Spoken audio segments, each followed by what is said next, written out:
put sa nama. U pitanju je Anja Babović, ima 19 godina i dolazi iz Podgorice.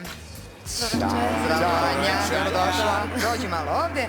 Zdravo, Anja. Luka. Zdravo, Anja. Evo. Ili imaš tremu? Ne. Umire. Umrla si već? Već je par puta. Da, dobro, polako.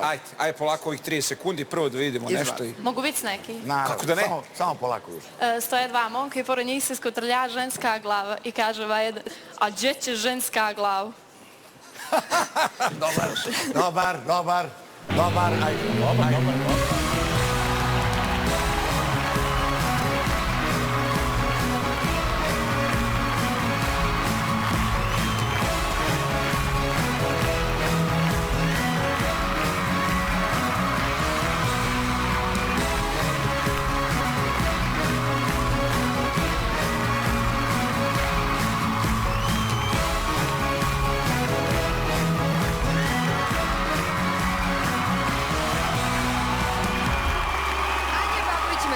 Godina, po prvi put je sa nama, malo više tema uhvatila, pa ajmo da ćaskamo malo, možda prođe, možda se nešto desi. Jesi u redu? Jesam, dobro sam. Kad si došla u Beograd? Prije 2 dana. Prije 10 godina? Prije dana. Jel ti se sviđa? Super. Izlaziš? Izlazim. Gde izlaziš? Nećemo u stvari gde izlaziš. Da. Bolje ne, mama, tata i ostali. Možeš? Sofija, ne takmičiš se ti, ajde. Ajde, samo malo napred dušu, još bliže nam. Može ovdje? Ovo je sjaj. Ovo je sve sjaj.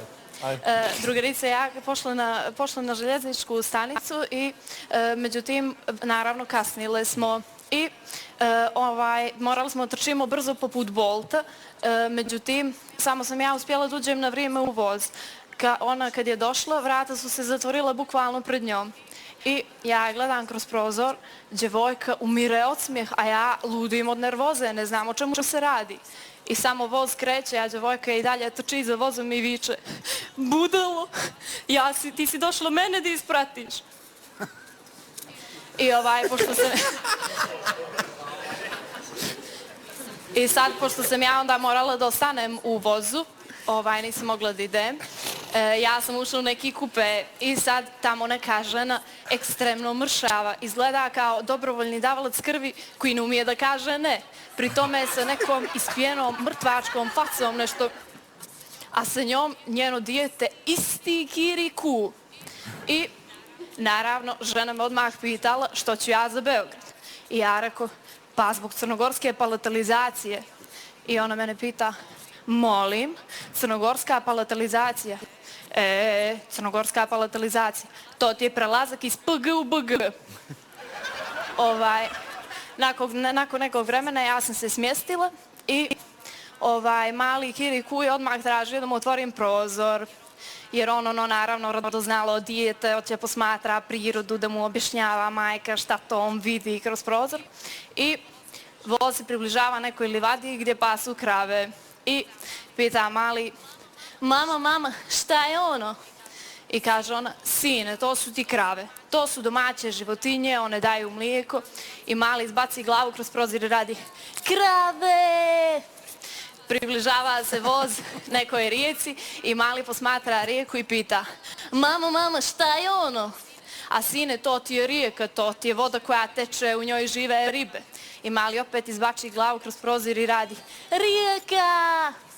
I sad voz se polako približava nekom mostu. I mali posmatra most i pita majku, mama, šta je ono? A sine, to su ti štangle, one ti drže most da ne padne. I mali opet izbači glavu kroz prozor i radi, štangle, gle. Pošto je doživio blaži potres mozga, uzela ga majka u ruke, hoće da ga uspava. I radi ona odavde.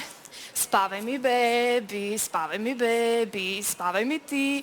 I pošto mali nikako da zaspi, ona su nervozile i radi onda spavaj mi bebi, spavaj mi.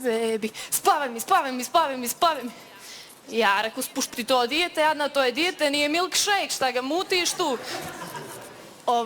I onda je posle nekog vremena mali Kiriku zaspao i ona je počela da priča sa mnom o svom životu. I rekla mi je da je udata.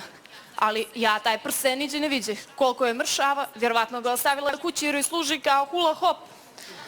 ozbiljno, mogla bi Rolex oko struke da nosi. I rekla mi je da mali ide u vrtić koji se zove Veseli plamičak. Čuš Veseli plamičak. To zvuči kao ime za dječji krematorijum, a ne za vrtić. I posle nekog vremena mi je pokazala sliku svoje porodice. Kaže ona, ovo sam ja, ovo je Petar, to je mali Kiriku, a ovo je moj dragi Radosav. A ja gledam, vidim nju i vidim Petra. A pored njih crnu mrlju, bukvalno. Vidim mu se oči, nos i usta, koliko je dlakav. I koliko je čovjek dlakav, ja sam morala da kažem, kuku, što je ovo? Je li ovo čovjek, vukodlak ili pljevljak? I imam još jednu poruku za žiri. Pritiskajte te tastere jer nije dovoljno samo jedno dan, ni za jedan dan, a kamoli za život. Eto tako.